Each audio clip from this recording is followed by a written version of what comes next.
Значи овде сме на пчеларникот на господинот Тони Дуков и ќе покажеме еден добар негов метод за отстранување на штетните оси.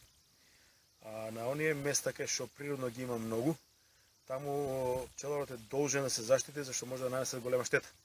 И во овој случај има штета од неколку нуклеуси кои се уништени од преголемото напаѓање на осите. Еве ќе покажеме сега како се прават замките за осите.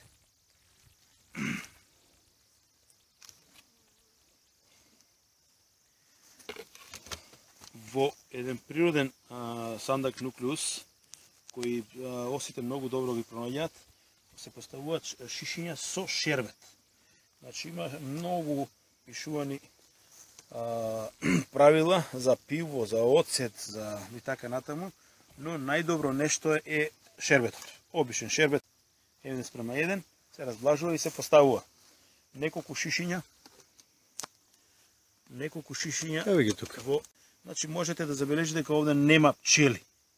Што секогаш се ставува некое правило дека може да има пчели кои се дават во овој раствор. Значи ова се огромни количини, тоа е само за 2-3 дена и кај што временските прилики не се толку добри. Овде имаме и страшлени.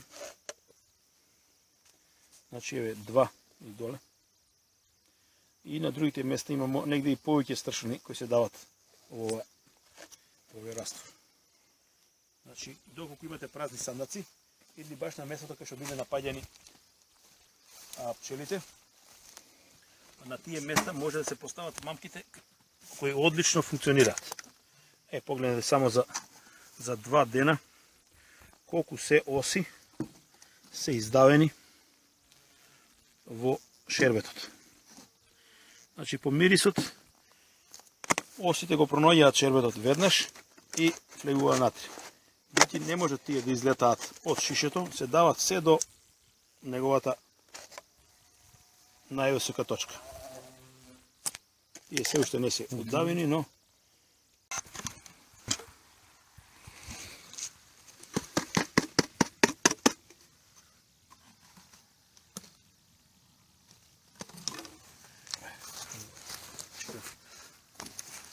еве се гледа тука дека нема пчели меѓу нив. Могуче е ова една.